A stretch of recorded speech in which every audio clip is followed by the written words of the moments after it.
Lunes 3 de julio. El llamado de Pablo.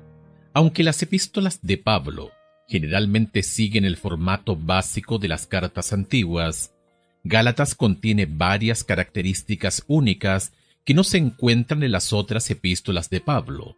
Estas diferencias, una vez identificadas, pueden ayudarnos a entender mejor la situación que Pablo estaba abordando.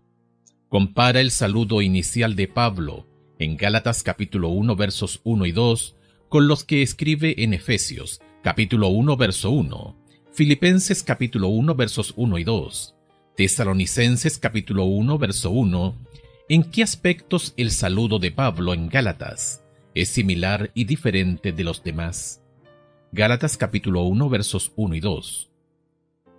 Pablo, apóstol, no de hombres ni por hombre, sino por Jesucristo, y por Dios el Padre que lo resucitó de los muertos, y todos los hermanos que están conmigo a las iglesias de Galacia. Efesios capítulo 1 verso 1.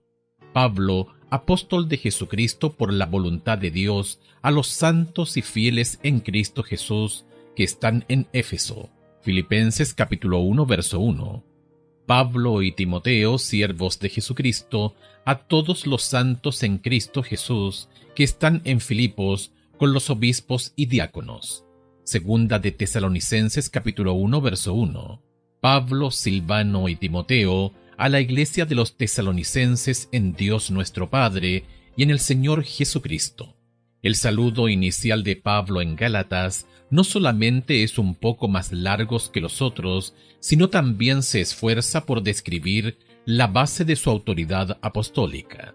Literalmente la palabra apóstol significa, comillas, uno que es enviado, cierre de comillas, o comillas, un mensajero, cierre de comillas. En el Nuevo Testamento, en su sentido más estricto, se refiere a los 12 seguidores originales de Jesús y a otros a quienes el Cristo resucitado se les apareció y comisionó para ser sus testigos. Gálatas capítulo 1 verso 19, Primera de Corintios capítulo 15 verso 7. Pablo declara que pertenece a este grupo selecto. El hecho de que Pablo niegue con tanta vehemencia que su apostolado descansa sobre algún ser humano sugiere que hubo un intento por parte de algunos de Galacia de socavar su autoridad apostólica. ¿Por qué? Como hemos visto, algunos de la iglesia no estaban contentos con el mensaje de Pablo de que la salvación se basa solamente en la fe en Cristo y no en las obras de la ley. Sentían que el evangelio de Pablo estaba socavando la obediencia. Estos detractores eran sutiles. Sabían que el fundamento del mensaje evangélico de Pablo estaba ligado directamente a la fuente de su autoridad apostólica, Juan capítulo 3 verso 34, y estaban decididos a lanzar un ataque poderoso contra esa autoridad. Sin embargo, no negaban directamente el apostolado de Pablo, meramente argumentaban que no era muy significativo. Probablemente aseveraban que Pablo no era uno de los seguidores originales de Jesús.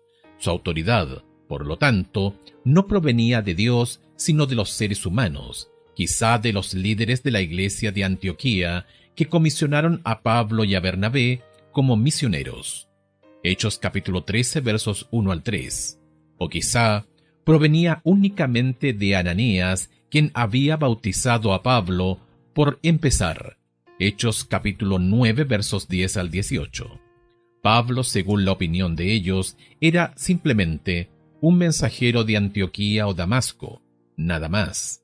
Por lo tanto, argumentaban que su mensaje era meramente su propia opinión y no la palabra de Dios. Pablo reconoció el peligro que presentaban estas acusaciones, por lo que defiende inmediatamente su apostolado dado por Dios. ¿De qué formas, incluso sutiles, está siendo desafiada la autoridad de las Escrituras dentro de nuestra iglesia? ¿Cómo podemos reconocer estos desafíos? Más aún, ¿cómo pueden haber influido en tu propio pensamiento con respecto a la autoridad de la Biblia?